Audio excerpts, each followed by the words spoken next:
大家好，我是 Barry，欢迎回来。现在我们来用蓝图制作核心逻辑。打开手雷系统，找到手雷所在的文件夹，将破片手雷复制一份，重命名一下。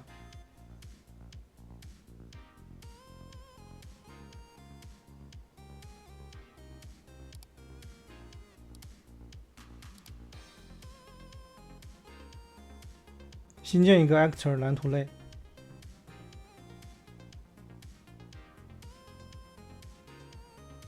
打开这个蓝图，添加一个尼亚格尔组件，将它设置为刚才的烟雾粒子，添加一个 Box Collision， 调整一下它的位置和尺寸，让它将整个烟雾包裹住。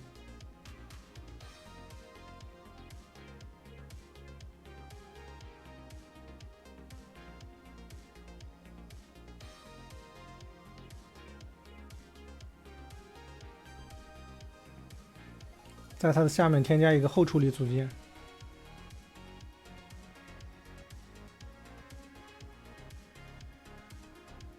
勾去 Unbound， 搜索 Material，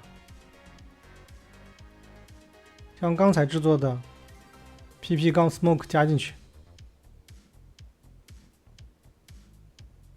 然后打开构建脚本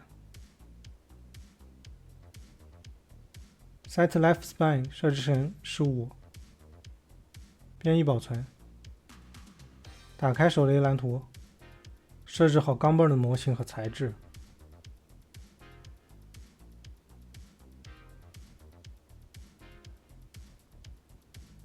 添加一个 Spline 组件，命名为 Smoke Spline，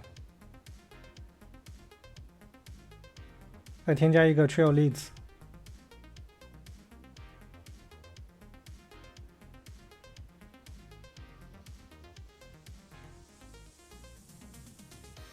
我先清理掉一些原先的无关逻辑，本质上这就是一个抛射物。如果你在使用你自己的抛射物，就可以忽略到这一步，直接开始。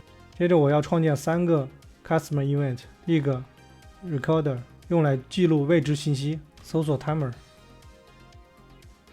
时间设置为1，勾选循环。我想让它在第0秒就记录一次，所以这里设置为-1。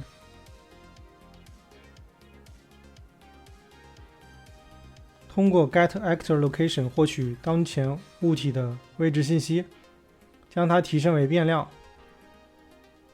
命名为 Point， 将它转换为数组，将每次获取的位置信息都存到这个数组中。对了，不要忘记在开头初始化，将所有的位置信息清空。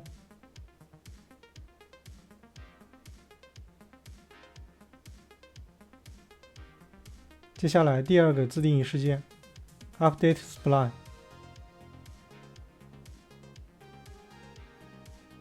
用 For Each Loop 把 Points 里面的位置信息添加到 Spline 上。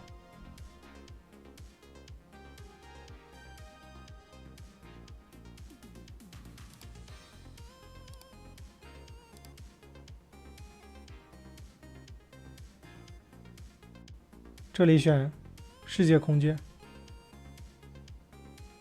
我们还需要清空点来进行初始化。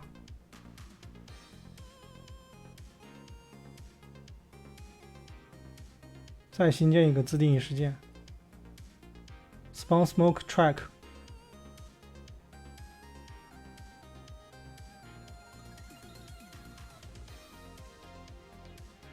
通过 Get Spline Length 获取它的长度，除以变量 Unit Length，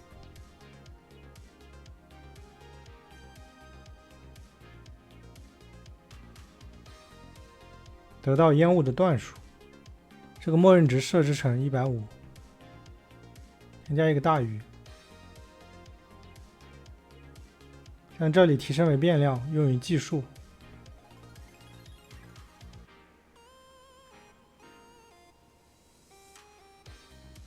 如果段数大于 counter 变量，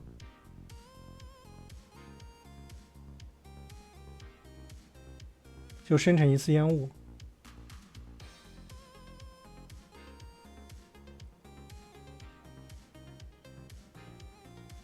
将 transform 分裂开 ，rotation 再次分裂，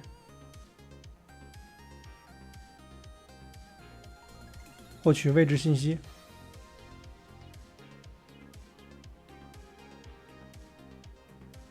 获取旋转信息。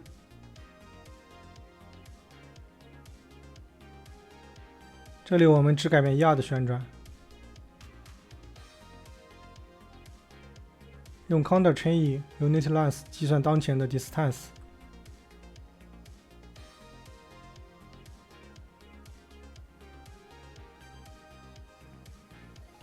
别忘了 counter 要执行自家操作，直到不符合循环条件。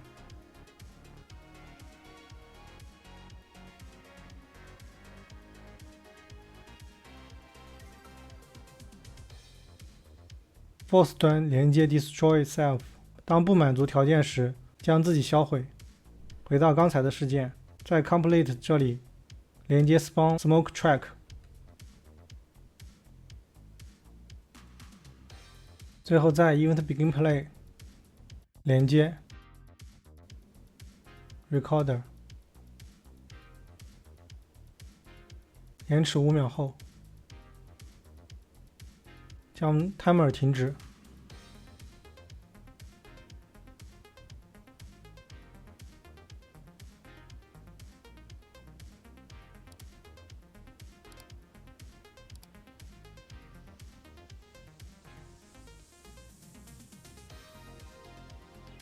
timer 停止后，生成 spline，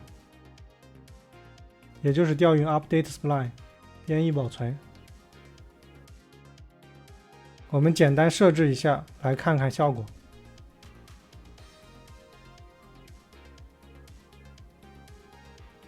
将手雷的类设置好，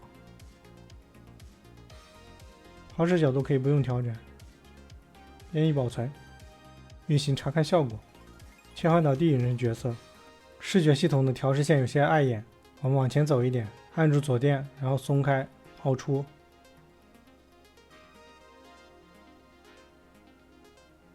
看起来还不错，靠近看看。后处理也可以正常显示，也可以正常消失。时间还够，我们可以利用这个机会做一个迭代。这也是游戏开发和软件开发的常用方法，先做一个粗糙的版本，再迭代一个更精细的版本。让我们打开烟雾材质，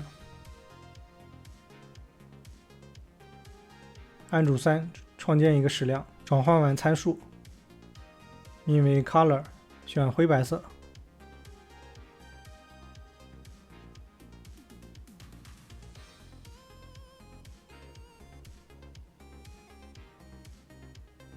添加一个 texture coordinate， 再添加一个 time， 将它们连到一个 panel 上。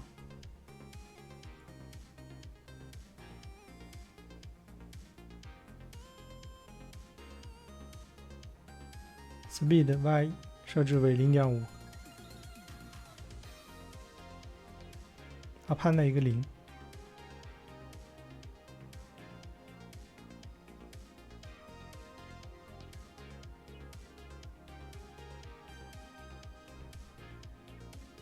再添加一个 vector noise 来模拟内部烟雾流动。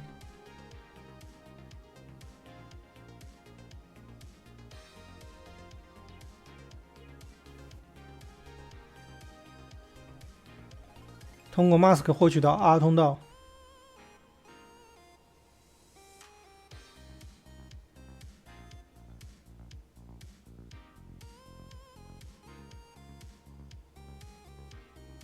Shading Mode 切换为 Subsurface，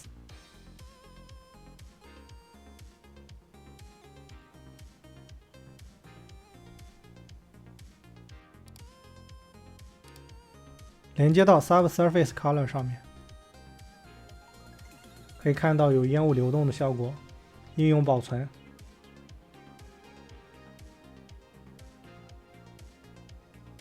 接下来打开后处理材质，添加 Sense Texture，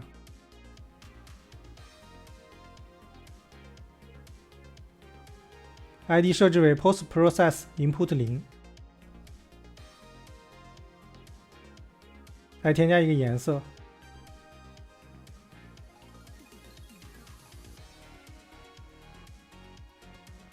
用 LERP 混合场景颜色和烟雾颜色。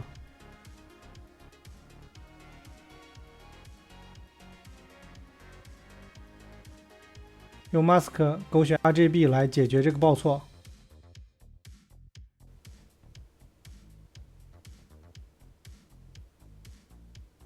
颜色也调整一下。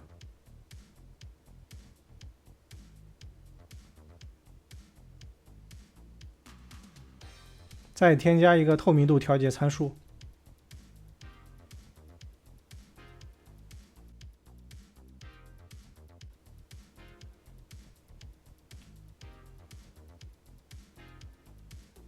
值设置为 0.95， 应用保存。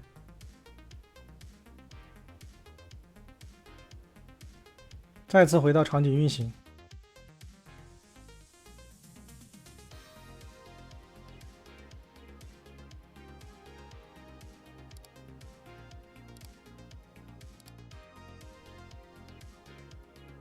现在的烟雾效果更加接近原版，看起来也更自然了。其实还有一种更顺滑的方式可以实现这个效果，我给大家几个关键词，感兴趣的朋友可以自己研究下。如果你做出来了，可以艾特我交作业，也可以等我后续补充教程。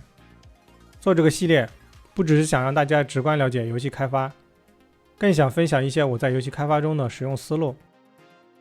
好了，这期视频到此为止。如果你喜欢我的视频，别忘了点赞、留言、分享。我们下期见，拜拜。